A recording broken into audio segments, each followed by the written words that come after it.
마태복음 4장 12절에서 17절까지 같이 봉독하겠습니다. 예수께서 요한이 잡혔음을 들으시고 갈릴리로 물러가셨다가 나사렛을 떠나 스불론과 납달리 지경 해변에 있는 가버나움에 가서 사시니 이는 선지자 이사야를 통하여 하신 말씀을 이루려 하심이라. 일렀으되 스불론 땅과 납달리 땅과 요단강 저편 해변길과 이방의 갈릴리여, 흑암에 앉은 백성이 큰 빛을 보았고 사망의 땅과 그늘에 앉은 자들에게 빛이 비치었도다 하였느니라. 이때부터 예수께서 비로소 전파하여 이르시되 회개하라, 천국이 가까이 왔느니라 하시더라. 아멘.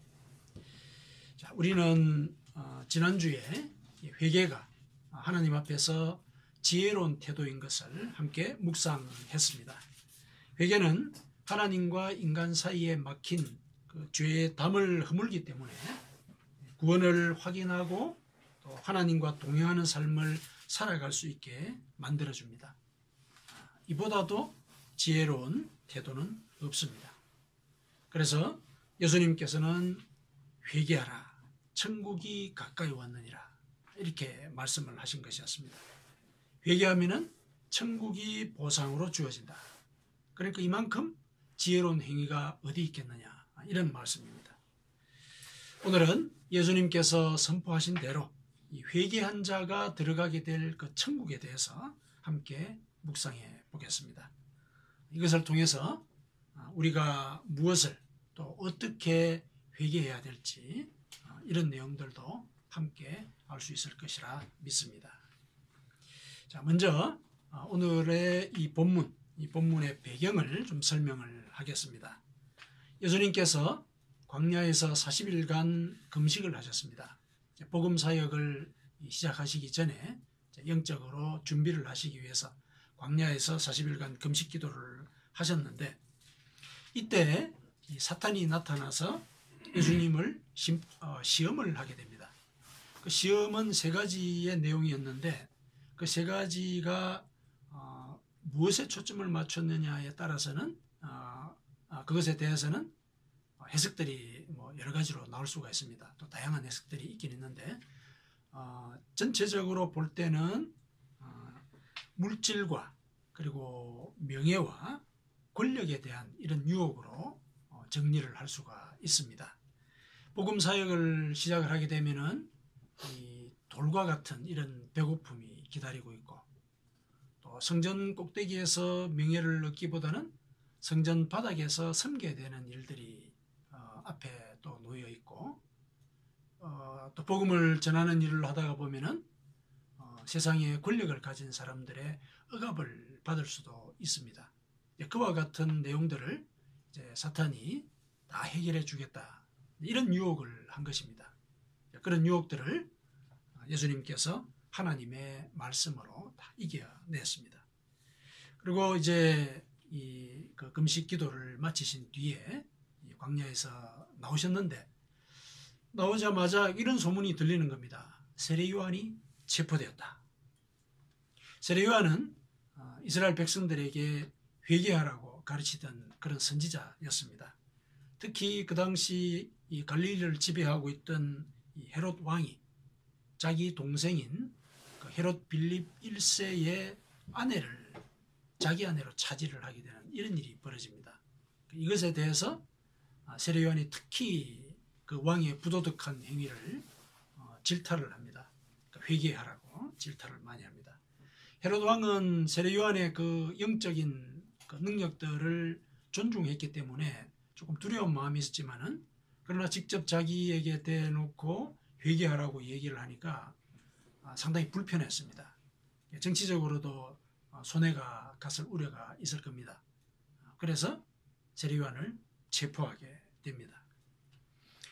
이렇게 회개한 사람을 체포했다라는 이런 이 소식은 결국 회개를 전파하려고 하는 사람에게는 일종의 경고이자 위협이 될 수도 있는 일이었습니다. 그런데 예수님께서는 세례 요한을 체포한 이 헤롯 왕이 다스리던 갈릴리 지역, 갈릴리로 물러가실 텐데 갈릴리라고 하는 그 지역이 꽤 넓습니다. 우리로 치면 이제 도와 같은 개념이고 그 도 안에 이제 나사렛이나 또 가버나움 이런 이제 도시들이 있는 것입니다. 이제 한적한 이 갈릴리로 가셨다가 이제 나사렛을 거쳐서 가버나움 땅으로 이제 들어가서 이제 정착을 하셨습니다. 이 가버나움이라고 하는 도시는 어떤 곳이냐면은 그 오늘날의 그 다마스커스 있지 않습니까? 그 다마스커스 이라크의 수도죠. 그 당시에 다메섹은 또 굉장히 그 상업적으로 번창한 곳이었는데 그 다메섹으로부터 지중해로 가는 그 길목에 있는 그런 도시였습니다. 자, 그러다 보니까 상업이 아주 발달을 했고 매우 번화하고 또 주민들도 많았다. 이런 기록들이 있습니다. 이렇게 사람들의 왕래가 많다 보니까 여기에는 세관이 설치되어 있었습니다. 그리고 유대인들이 모여서 예배를 드리는 회당도 큰 게 하나 있었습니다. 이곳 회당에서 예수님은 설교를 하셨습니다. 그리고 이 가버나움에서 베드로, 야고보, 안드레, 요한, 마태 요 5제자를 부르셨습니다. 그리고 이곳에서는 이적을 참 많이 행하셨습니다. 이 백부장의 그 중풍 걸린 종도 고치셨고 베드로의 장모의 열병도 고쳤고 또 4사람이 침상을 들고 와서 고쳐달라고 요청했던 그 중풍병자도 고쳤고 또 이 회당을 지키던 회당장의 그 죽은 딸도 살리셨습니다. 혈루증을 앓는 여인도 살리셨고 또 맹인의 눈도 뜨게 하셨고 또 손이 오그라든 사람의 손도 펴게 하시는 아주 많은 기적을 행하셨습니다. 자, 이렇게 외형적인 형태나 또 이 사건들만 보면은 이 가버나움이라고 하는 이 도시는 그 이름의 뜻대로 위로의 집인 것처럼 이렇게 보입니다.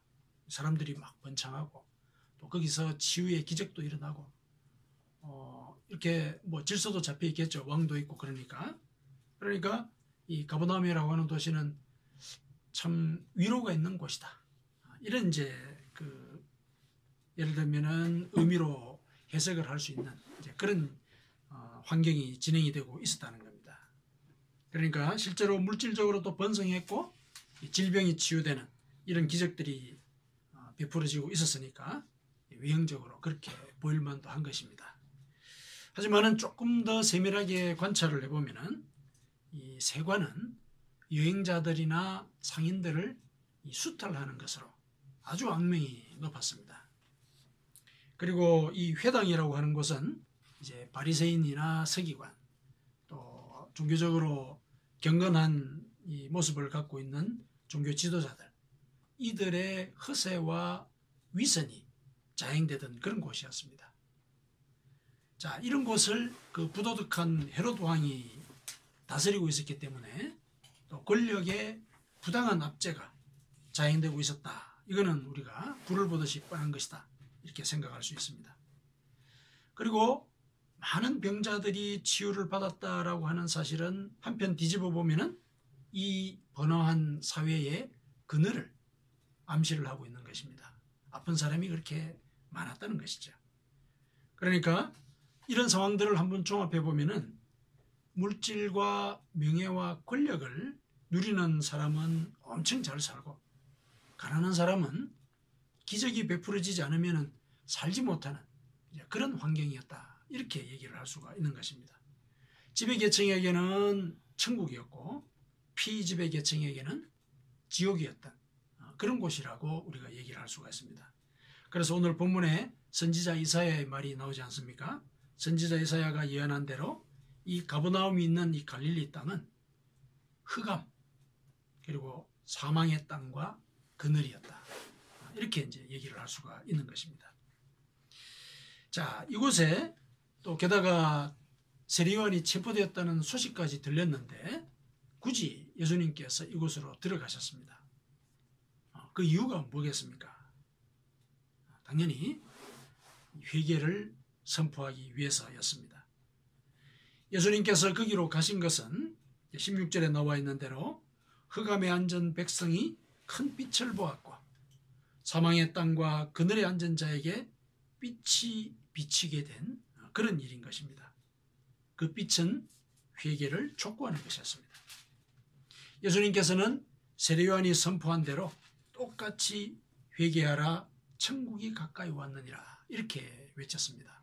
세례요한이 외친 그대로 예수님께서 외쳤는데 이것은 예수님이 세례요한의 영향을 받아서 그렇다 혹은 예수님이 세례요한의 제자다 이런 얘기를 하게 되는 근거 중에 하나로서 얘기가 되고 있는데 그것보다는 그만큼 이 가버나움의 영적인 지평에는 회개가 절실히 필요한 것이었다.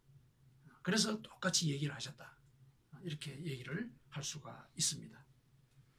그런데 실은 물질과 명예와 권력을 가진 사람이 회개하라는 소리를 듣는다고 해서 바로 회개한다. 이게 참 어려운 일이라고 우리가 생각을 하지요.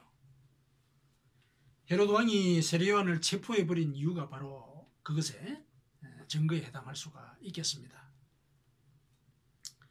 그래서 예수님께서는 이 가버나움이라고 하는 곳에 대해서 심판을 예고하기까지 하셨습니다. 회개하지 않는 자에게는 하나님의 심판이 임하게 된다. 이걸 예고를 하셨습니다. 마태복음 11장 23절에서 24절에 하나님이 가버나움에 대해서 직접 이렇게 경고를 하셨습니다. 가버나움아 네가 하늘에까지 높아지겠느냐 음부에까지 낮아지리라. 네게 행한 모든 권능을 소돔에서 행하였더라면 그 성이 오늘까지 있었으리라. 내가 너희에게 이르노니 심판날에 소돔 땅이 너보다 견디기 쉬우리라. 이렇게 심판을 예고하기까지 하셨습니다. 그만큼 영적인 지평이 혼돈스럽고 악했다는 것입니다. 이곳에 사는 권력자들은 이미 자신들이 하늘에 있다고 생각하는 것이죠. 그래서 예수님께서 네가 하늘에까지 높아지려고 하느냐 이렇게 지적을 하신 것입니다. 이들은 예수님께서 그 약한 자들에게 베푸신 여러 번의 그 치유와 회복의 기적들에 대해서 안중에도 없는 그런 태도를 갖고 있었던 것입니다. 예수님께서 보시기에 그들은 구약시대의 소돔보다도 더 악했다는 것입니다. 가버나움의 이제 영적 지평과 또 이런 현상들에 대해서 우리가 서두에서 이렇게 살펴보았는데, 자, 이렇게 자세하게 살펴본 이유는 이 도시가 물론 이제 타락한 측면들이 많았기 때문일 수도 있지만은 이 도시의 외형적인 현상이나 또 영적인 지평이 오늘날 여러 나라에 있는 이 도시들의 그 영적인 지평과 다르지 않다. 그 사실을 우리가 확인하기 위해서 가버나움의 그 상황들을 자세히 알아본 것입니다. 우리가 사는 서울만 우리가 연상을 하더라도 이 가버나움의 상황과 너무나 흡사합니다. 실은. 그렇기 때문에 우리가 이와 같은 서울을 살면서 우리는 예수님께서 말씀하신 대로 회개해야 하는 것입니다. 더불어 회개를 선포해야 하는 것입니다. 말로만 회개하는 것이 아니라 실천함으로써 회개를 촉구할 수 있어야 하는 것입니다. 왜냐하면 그것이 우리가 이 땅에서 영혼이 새로워지고 또 천국으로 들어가는 길이기 때문에 그러한 것입니다. 예수님께서 회개하라 천국이 가까이 왔느니라 이렇게 말씀을 하셨을 때 천국은 회개한 자가 들어가는 곳이다. 이런 전제가 깔려 있는 것입니다. 자, 그러면은 회개한 자가 들어갈 천국은 어떤 곳인가? 이걸 우리가 한번 알아보도록 하겠습니다.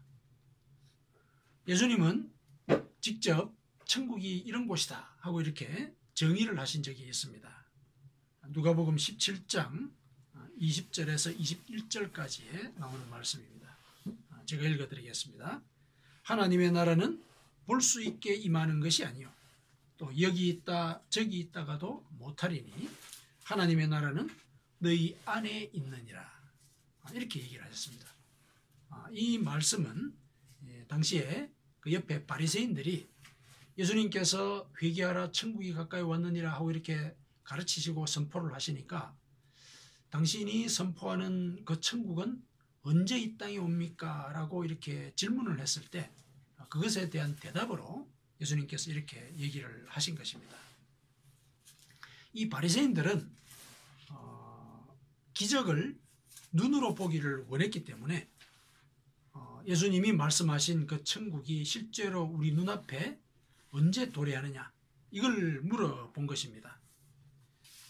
이것에 대해서 예수님께서 하신 그 말씀은 바리새인들이 원하는 형태의 천국, 예를 들어서 기적을 과시하기 위한 그런 증거로서의 천국은 도래하지 않는다. 그래서 장소적으로도 지정할 수 없다. 이런 취지로 이런 말씀을 하신 것입니다. 그리고 이 천국은 있기는 있는데 너희 안에 있다라고 이렇게 일러주셨거든요. 여기 너희 안에 있다라는 이 말씀 때문에 천국이 실은 실체적인 것이 아니라 개념적으로 우리 마음속에 존재한다 하는 이런 오해를 실은 불러일으켰습니다. 오늘날도 이런 오해를 하고 있는 경우들이 많이 있습니다. 그러니까 천국이라고 하는 것은 마음먹기에 달렸다 이렇게 이해되는 경우가 많았다는 것입니다. 그러나 이 말씀은 그런 뜻이 아닙니다. 이 구절에서 안에서라는 이 단어는 안이라는 뜻도 있고 또 가운데라는 뜻으로도 사용이 되는 것입니다. 그러니까 천국이라고 하는 것은 우리 안에서 회개할 때 건설이 되는 것이고, 또한 천국은 너희 가운데에 있기 때문에 회개하는 자들이 함께 협력해서 건설해야 하는 것이다. 이렇게 이제 일러주신 그런 말씀이라고 생각을 하시면 됩니다. 회개가 하나님의 질서와 하나님의 통치를 이 땅에 회복하는 행위라고 우리가 볼 때, 하나님의 나라 천국이 이 땅에 건설될 때에는 회개가 필수 불가결하다. 우리는 이렇게 얘기를 할 수가 있습니다. 왜냐하면 회개는 실은 이 땅에서 필요한 일이거든요. 천국에서는 회개가 필요 없습니다. 이미 천국에 들어간 자는 용서받은 자이기 때문에 더 이상 회개할 필요가 없거든요. 그러면 회개를 어디서 해야 되느냐? 이 땅에서 해야 되는 겁니다. 이 땅에서 회개할 때 하나님의 뜻이 이 땅에 이루어지는 것이고, 그 하나님의 뜻은 바로 이 땅에 하나님의 질서가 세워지는 것을 의미하는 것입니다. 그러니까 이 땅에서 하나님의 질서가 회복이 되면은 바로 그곳이 천국이 되는 것입니다. 바울 사도가 이 점을 분명히 지적을 했습니다. 로마서 14장 17절에서 18절까지 바울이 뭐라고 얘기했냐면은 하나님의 나라는 먹는 것과 마시는 것이 아니요 오직 성령 안에서 의와 평강과 희락이라. 이로써 그리스도를 섬기는 자는 하나님께 기뻐하심을 받으며 사람에게도 칭찬을 받느니라. 사람들이 의와 평강과 희락을 베풀게 되면 그곳이 바로 천국이 된다는 얘기입니다. 회개한 자는 성령의 인도를 따라서 의로움을 쫓고 또 화평을 베풀고 또 기쁘게 살게 되는 것입니다. 또 그렇게 살아야 합니다. 그렇게 해서 하나님의 질서가 회복이 되면은 하나님께서 기뻐하시고 또 이웃들도 칭찬하게 된다. 이런 얘기입니다. 이것이 우리 인간에 대한 하나님의 꿈을 이 땅에 이루는 길이 되는 것입니다. 물론 이 지상에서는 우리가 아무리 노력한다고 해도 천국을 완성할 수는 없습니다. 다만 우리는 회개한 자로서 하나님의 말씀을 실천하고자 할 때 미완성 상태이긴 하지만은 천국이 건설되기 시작하는 것입니다. 그리고 우리가 죽었을 때 하나님께서 그 천국을 완성해 주시는 겁니다. 그러니까 회개한 자가 들어가는 그 천국이라고 하는 것이 이런 의미입니다. 우리가 회개할 때 하나님의 질서를 이 땅에 수립하는 것. 그래서 그 질서 속에 들어온 사람들이 천국을 경험하는 것. 왜냐하면 그 속에는 의와 평강과 기쁨이 있기 때문에. 그래서 그 일을 하게 하는 동력이 바로 회개라는 것입니다. 이것이 바로 우리가 바리새인들보다도 더 의롭게 되는 길입니다. 예수님께서는 너희의 의가 서기관과 바리새인보다 더 낫지 못하면 결코 천국에 들어가지 못하리라, 이렇게 말씀하셨거든요. 그 말씀의 뜻이 바로 이런 의미입니다. 우리가 회개할 때 우리는 바리새인들의 의로움보다도 더 의로운 자로서 천국에 들어갈 수 있게 된다, 이렇게 예수님께서 일러주신 것입니다. 이 말씀을 가만히 생각을 해보면 천국은 또한 장소적으로도 실제한다는 사실을 알 수가 있습니다. 예수님께서는 비유를 통해서 천국이 실제한다는 사실을 또한 알려주시기도 하셨습니다. 그러니까 천국이라고 하는 것이 이 땅에서 우리가 이루어야 하는 하나님의 질서를 의미하는 것과 그 한편에 실제로 존재하는 곳이다. 실제로 존재하는 곳이다. 그 비유가 이제 부자와 거지 나사로와 관련된 그 내용인데요. 그 속에서 천국이 장소적으로 실제한다는 사실을 일러주셨습니다. 그 비유 속에 어떤 부자는 날마다 호화로운 생활을 하면서 즐기고 있었습니다.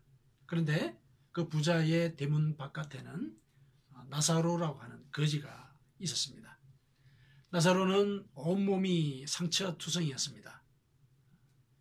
그런데 이제 부자의 집에서 나오는 이제 음식물 찌꺼기로 이제 연명을 하고 있었고, 개들이 와서 이제 음식도 뺏기도 하고 또 상처를 핥기도 하는 이런 비참한 삶을 살고 있었습니다. 어느 날 이 거지 나사로가 죽었습니다. 그리고 부자도 죽었습니다. 그런데 나사로는 아브라함의 품에 들어가서 편안히 쉬고 있었고, 부자는 지옥에 떨어졌다, 이렇게 비유해서 얘기를 하고 있습니다. 지옥 불 때문에 고통받던 부자는 고개를 들어보니까 멀리 나사로와 아브라함이 있는 것을 보게 됩니다. 그래서 아브라함에게 요청합니다.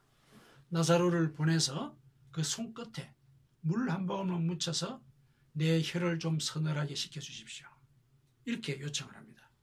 그때 아브라함이 뭐라 그러냐면은, 너는 땅에서 살 때 좋은 것을 받았고 나사로는 고난을 받았기 때문에 죽은 뒤에는 나사로가 위로를 받고 너는 괴로움을 받게 될 것이다. 그리고 네가 있는 곳과 나사로가 있는 곳 이 사이에는 건널 수 없는 큰 구름텅이가 있어서 갈 수도 없다, 이렇게 얘기를 합니다. 그러니까 죽음 이후의 세계에는 바로 이 지상에서 우리가 어떻게 살았는가, 이것에 따라서 결정이 된다.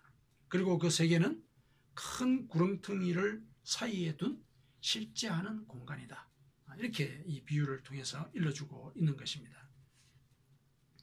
예수님은 바리새인들을 경고하기 위해서 이 비유를 들려주셨습니다. 그런데 이 비유 속에서 우리는 천국과 지옥이 명백하게 장소적인 개념으로 등장하는 것을 알 수 있습니다. 천국은 아브라함의 품이라고 이렇게 표현이 되어 있고, 또 지옥과는 건널 수 없는 구렁텅이를 사이에 두고 있는 그런 장소로서 제시가 되고 있습니다. 그리고 이와 관련해서는 다른 성경에서도 천국이 장소적인 개념인 것을 많이 증언을 하고 있습니다. 예수님께서 부활하신 뒤에 승천하신 하늘, 그곳이 바로 천국입니다. 그러니까 사도행전 1장 9절에서 11절에 나와 있고, 또 같은 사도행전에 보면은 7장 55절에 스데반이 순교하던 그 순간에 고개를 들고 봤을 때 이 하늘을 보게 됩니다. 그것이 바로 또 천국입니다. 또 계시록을 보면은 사도 요한이 밤모섬에서 하늘에서 새 하늘과 새 땅이 내려오는 걸 봅니다. 실제로 천국은 장소적으로 존재한다, 이렇게 성경은 증언을 하고 있습니다. 이와 같이 천국은 하나님의 질서, 하나님의 통치가 실현된 상태, 이것을 가리키고 또 한편으로 동시에 현존하는 장소를 가리키기도 하는 것입니다. 천국은 하나님의 뜻인 의로움과 평화와 기쁨이 실현되는 하나님이 계신 장소인 것입니다. 이와 같은 상황이 예수님 시대에 한번 구체적으로 실현이 됐습니다. 무슨 말이냐면은 예수님께서는 세리와 창녀와 죄인들과 함께 교제를 하면서 식사도 나누고 그렇게 했습니다. 이들은 예수님과 함께 지내면서 의롭게 살고 죄를 짓지 않으려고 노력을 했을 겁니다. 그리고 서로 평화를 이루고 기쁘게 사는 그런 모습들을 보였을 것입니다. 이들은 회개한 자들이었습니다. 이들의 삶 속에는 하나님의 통치와 질서가 회복이 되었습니다. 천국이 이루어진 것입니다. 동시에 이들은 하나님의 아들인 예수님과 함께 지냈기 때문에 그들이 죽게 되면 있게 될 그 장소를 미리 체험을 한 것입니다. 그러니까 예수님이 그들과 함께 계셨던 그곳이 바로 이 천국의 두 가지의 개념을 모두 구현했던 그런 순간이었다라고 우리는 얘기를 할 수가 있는 것입니다. 그러니까 회개하는 자, 이는 하나님의 질서를 지키게 되고 하나님과 함께 거하게 된다. 그들은 이 땅에 천국을 건설하고 죽어서도 천국에 들어가게 된다. 이런 이야기를 예수님은 실제 삶 속에서 일러주신 것으로 우리는 이해를 하면 되겠습니다. 회개하지 않으면 천국을 이 땅에 건설할 수도 없고 천국에 들어가지도 못합니다. 부자는 물질과 명예와 권력을 누리며 살았습니다. 그러나 그는 거지 나사로를 문가에 내버려 둠으로써 자신의 물질과 명예와 권력을 자신을 위해서만 사용했습니다. 그와 나사로의 관계에는 의나 평화나 기쁨을 찾아볼 수가 없습니다. 그의 생전에 천국의 형태는 조짐조차도 없었던 것입니다. 이렇게 회개하지 않았기 때문에 그는 심판을 받아서 지옥불의 고통을 겪게 되었습니다. 지옥의 고통을 겪던 그는 지상에 남아있는 5 형제의 앞길이 걱정이 되었습니다. 그래서 아브라함에게 요청했습니다. 나사로를 보내서 그들이 천국에 갈 수 있도록 깨우쳐달라. 죽은 자가 살아가면 아마 그들이 회개하게 될 것이다. 이렇게 요청을 합니다. 그때 아브라함이 이렇게 얘기를 합니다. 그들에게는 모세와 선지자들이 있으니 그들에게 들으라. 이르되 그렇지 않아이다. 아버지 아브라함이여 만일 죽은 자에게서 그들에게 가는 자가 있으면 회개하리이다. 이렇게 이제 부자가 다시 한번 간청을 하게 되죠. 그랬더니 아브라함이 다시 얘기합니다. 모세와 선지자들에게 듣지 아니하면 비록 죽은 자 가운데서 살아나는 자가 있을지라도 고난을 받지 아니하리라. 이렇게 얘기를 합니다. 여기서 모세와 선지자들, 이거는 성경을 가리킵니다. 이 당시에 이제 이 모세 오경과 예언서들, 이것이 성경의 주요한 구성이었으니까, 그러니까 성경에 나온 말씀을 믿지 않으면 죽은 자가 살아가서 권고를 하더라도 말을 믿지 않을 것이다. 이렇게 얘기를 합니다. 아브라함이 이 말은 이 땅에서 회개하는 것, 이게 중요하다. 그래서 성경의 가르침을 따라서 회개하지 않으면 아무리 기적이 일어나도 아무런 소용도 없게 된다. 그래서 이 땅에서 회개하면서 하나님의 나라를 건설하는 것, 이것이 굉장히 중요하다. 예수님은 그렇게 비유를 통해서 일러주셨습니다. 그것이 실제로 현존하는 천국에 들어가는 길이기도 하기 때문에 그런 것입니다. 성도 여러분, 우리는 일상적으로 물질과 명예와 권력의 영향을 받으면서 삽니다. 가버나움의 사람처럼, 그곳에 사는 사람들처럼 오늘날 우리도 다들 그렇게 살아가고 있습니다. 그러나 그러한 일상을 하나님의 말씀에 따라 성찰하지 않으면 결국 자신도 모르게 억압하는 자의 자리에 앉게 되고 하나님의 진노를 불러일으키게 됩니다. 사랑하는 성도 여러분, 이 땅에서 하나님의 말씀을 쫓으며 의롭게 살아가십시다.